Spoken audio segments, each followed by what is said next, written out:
नमस्कार भक्तो, स्वामी सेवा चॅनलवरती तुमचे पुन्हा एकदा मनपूर्वक स्वागत करतो। काय तुम्हीही मूलबाळ, संतान सुख प्राप्तीच्या अथवा धनाच्या अभावाच्या कमतरतेने तसेच कर्जाने हैराण आहात, अथवा तुमचे भाग्य तुमची साथ देत नाहीये, किंवा मग तुमचे पितृ तुमच्यावर नाराज आहेत आणि तुम्हाला खात्रीने पक्के असे वाटते की तुमच्या पितरांच्याच कारणामुळेच तुमच्या घराच्या सुख शांतीमध्ये बाधा येत आहे आणि तुमची कोणतीच कामे बनत नाहीत, तर तब्बल 412 वर्षानंतर यावेळच्या 2023च्या सर्वात मोठ्या भाद्रपद पितृपक्ष दर्श अमावस्येच्या दिवशी दिव्याशी संबंधित असलेला हा वैदिक पौराणिक शास्त्रांच्या अनुसार सर्वात पवित्र, साधा, सरळ आणि अचूक उपाय तुम्ही करता तर तुमचे नशीब जागून उठेल, तकदीर चमकून जाईल आणि तुमच्या जीवनाचे सर्व रस्ते खोलले जातील। सोबतच तुमच्या पितरांशी संबंधित असलेली जी पण समस्या आहे ती फक्त या एका उपायाने निवळली जाईल आणि तुम्हाला महाधनवान, मालामाल होण्यापासून कोणीही अडवू शकणार नाही आणि तुमची जी पण मनोवांछित इच्छा आहे तीही अवश्यच पूर्ण होईल। बघतो या वर्षीची 14 ऑक्टोबर शनिवारी 2023 ची सर्व पितृ दर्श अमावस्या खूपच मोठा, दिव्य आणि दुर्लभ महासंयोग घेऊन आलेली आहे आणि त्यामुळे बघतो या दिवशी राजयोग, धनयोगाच्या सोबतच पितृ आशीर्वाद प्राप्तीचाही योग बनण्यास जात आहे आणि याच कारणामुळे या अमावस्येचे खूपच अधिक महत्व वाढून गेलेले आहे। आणि याच दुर्लभ व दिव्य संयोगाच्या दिवशी घरातील या दिशेला असा एक भाग्यशाली दिवा प्रज्वलित केल्याने तुमच्यावरील सर्व समस्यांचा अंत होऊन जाईल, यात कोणताच संशय नाही। त्यामुळे या माहितीला अगदी शेवटपर्यंत आपल्या घरकुटुंब परिवाराच्या फायद्यासाठी अवश्यच पूर्ण पहा।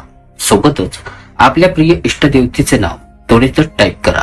तुमच्या इष्टदेवतेच्या कृपा आशीर्वादाने तुमच्यावरील सर्व समस्यांचे निवारण नक्कीच होईल अशी मी प्रार्थना करतो। बघतो आपल्या हिंदू सनातनी धर्मालिखित शास्त्रांमध्ये या भाद्रपद सर्व पितृदर्श अमावस्येचे विशेष महत्व आहे।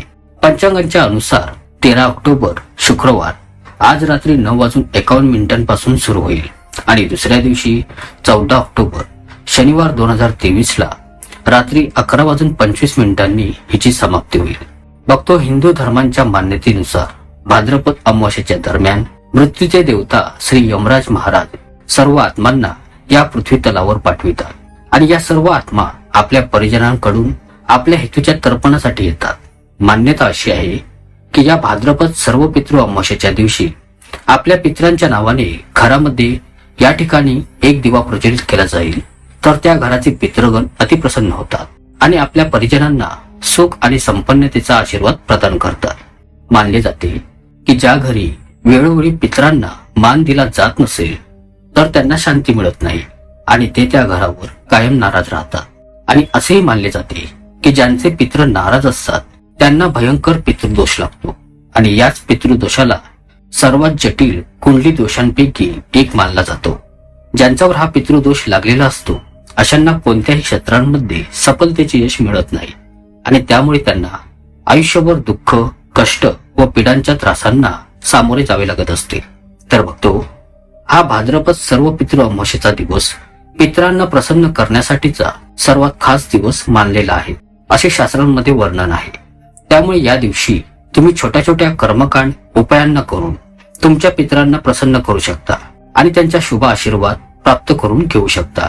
मानले जाते की ज्यांच्यावर त्यांच्या पितरांचा शाश्वत जागृत आशीर्वाद असतो अशा लोकांना त्यांच्या पितृंच्या कृपेने सर्व देवी देवतांचाही आशीर्वाद प्राप्त होतो।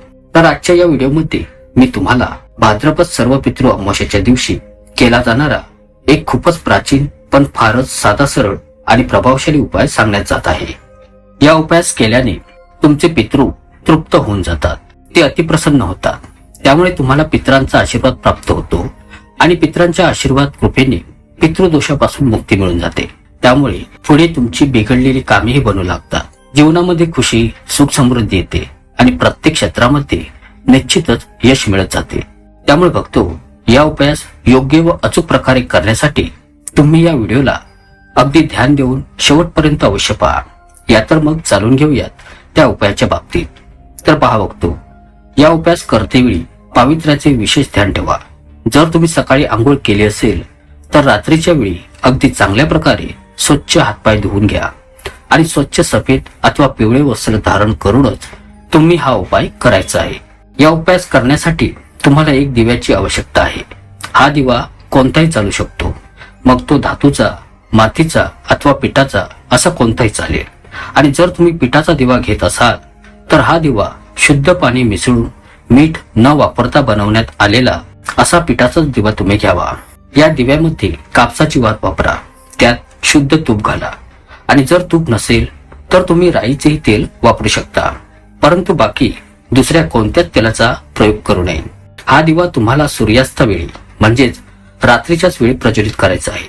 तुमच्या पूजाघर मंदिरातील रोजची सायंकाळची पूजा करून झाल्यानंतर तुम्ही हा दिवा प्रज्वलित करू शकता. या दिव्यास मंदिराच्या आत ठेवू नये. पूजाघर मंदिराच्या आजूबाजूस स्वच्छ ठिकाणाच्या जागी तुम्ही या दिव्यास ठेवू शकता किंवा एक लाकडी पाटावर तुम्ही या दिव्यास ठेवू शकता. येथे हे ध्यानात असू द्या की हा दिवा ठेवण्यापूर्वी यास मानाचे आसन अवश्य द्यावे.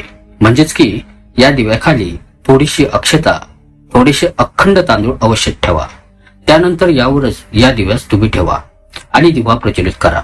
येथे हा दिवा प्रज्वलित करतेवेळी या गोष्टीची काळजी घ्या की या दिव्याची वात ही दक्षिण दिशेकडेच असली पाहिजे. तसेच या दिव्यास तुम्ही आपल्या घराच्या कोणत्याही एका कोणात, कोणत्या स्वच्छ व साफ जागेच्या ठिकाणीही प्रज्वलित करू शकता. बघतो दक्षिण दिशा ही पितरांची दिशा मानली जाते आणि याच दक्षिण दिशेमध्येच पितृलोक आहे. असे मानले जाते की पितृपक्षामध्ये पितृलोकातून दक्षिण दिशेमधूनच आपले पितृ आपणास आशीर्वाद देण्यासाठी या भूतलावर येतात. त्यामुळे पितरांना प्रसन्न करण्यासाठी, त्यांचा आशीर्वाद प्राप्त करण्यासाठी अमावस्याच्या दिवशी रात्रीच्या वेळी दक्षिणमुखी दिवा प्रज्वलित केला जातो. याने पितरांच्या आत्म्यास शांती मिळते. त्यामुळे इतर सामान्य दिवसांतही अमावस्याच्या रात्री दक्षिणमुखी दीपदान केले पाहिजे. कारण की दिवा लावणे ही एक शुभ वेळेच्या काळातील एक अनिवार्य परंपरा मानली जाते. त्यामुळे मान्यतांच्या अनुसार दिव्याची ज्योत ही योग्य दिशेला असली पाहिजे. असे बोलले जाते की पूर्ण श्रद्धा भावनेने शुद्ध अंतःकरणापासून पितरांच्या निमित्ताने केले गेलेले दानच सर्वश्रेष्ठ श्राद्ध आहे. त्यामुळे अमावस्याच्या रात्री श्रद्धापूर्वक दक्षिणमुखी दीपदान केल्याने पितरांचा आशीर्वाद मिळतो. श्राद्ध करण्याच्या बरोबरीचे पुण्यफळ प्राप्त होते. पुढे हा खास व विशेष दिवा प्रज्वलित करून झाल्यानंतर तुम्ही लोक तेथेच आसन पसरवून बसावे आणि दक्षिण दिशेकडे आपले मुख करून पितृदेवतेच्या या मंत्राचा 108 वेळा जप करा. हे मंत्र आहे ओम पितृ देवताय नमः. यानंतर श्री हरी विष्णू नारायणांचे महामंत्र ओम नमो भगवते वासुदेवाय नमः या मंत्राचाही 108 वेळा तुम्ही जप करा. बघतो भगवान श्री हरी विष्णूंना पितृंचे देवता मानले जाते. त्यामुळे पितृंना प्रसन्न करण्यासाठी श्री हरी विष्णूंचा जप ही अवश्यच केला पाहिजे. या दिवशी विष्णू सहस्त्र नामाचा पाठ करणे अत्यंत शुभ असते. या दिवशी पितरांच्या निमित्ताने तुम्ही थोडेसे अन्नधान्य बाजूला काढून ठेवावे आणि दुसऱ्या दिवशी कोणत्याही गरीब व्यक्तीला दान स्वरूपात द्यावे. यानेही पितरांचा आशीर्वाद मिळतो. बोलले जाते की असे दान केल्याने पितरांची भूक पाणी भागवले जाते. पितृ तृप्त होऊन जातात. पूर्ण श्रद्धेने दिले गेलेले असे दान श्राद्धाच्या समानतेचे मानले जाते आणि श्राद्ध कर्मापेक्षा मनुष्यासाठी कोणता दुसरा कल्याणव्रत मार्ग नाही. याने आयुष्य वाढते, सर्व दुःखांचा नाश होतो, कष्ट नष्ट होतात आणि ना केवळ पितृदोषातून तुम्हाला मुक्ती मिळते तर त्यांच्या कृपा आशीर्वादाने कुटुंब परिवारातील सर्व सदस्य उन्नती करू लागतात. पितृ सुख समृद्धीचा आशीर्वाद देतात. बघतो पितृंनाही देवतातुल्य मानले गेलेले आहे.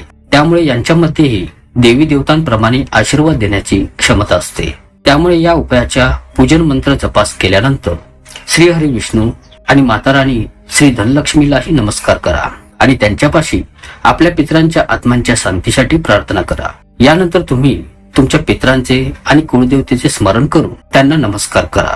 आपल्या कष्टांच्या निवारणा हेतू त्यांच्यापाशी प्रार्थना करा. पितृदोषापासून मुक्ती मिळवण्याची प्रार्थना करा आणि सोबतच असे बोलणे करा की त्यांनी तुमच्यावर आणि तुमच्या कुटुंब परिवारावर आपला शुभ आशीर्वाद कायम बनवून ठेवावा. हा उपाय केल्यानंतर दुसऱ्या दिवशी दिव्याखाली जे तांदूळ ठेवले होते त्यांना पक्ष्यांना खायला घाला आणि जर तुम्ही पिठाचा दिवा बनवला असेल तर त्याचे छोटे छोटे तुकडे करून पक्ष्यांना घाला. पितरांच्या निमित्ताने केले गेलेले असे धार्मिक कर्मकांड, कार्ये अथवा उपाय त्यांना संतुष्ट करून आपणास त्यांचा आशीर्वाद प्राप्त करून देण्यात सहाय्यक असतात. आयुष्यात यश कीर्ती प्राप्त करण्यासाठी पितरांचा आशीर्वाद खूपच आवश्यक असतो. भक्तो, या उपायास करून तुम्ही श्री हरी विष्णू आणि माता राणी श्री लक्ष्मी सोबतच पितरांची कृपा प्राप्त करू शकता. याने पितृदोषातून मुक्ती मिळते आणि जीवनात सुरू असलेल्या कित्येक समस्यांना आळा बसून त्यांचा सर्वनाश होतो. तर आशा करतो तुम्हाला ही माहिती नक्कीच आवडली असेल. ब्रह्मांड नायक तोच एक समर्थ. जय जय श्री स्वामी समर्थ. धन्यवाद.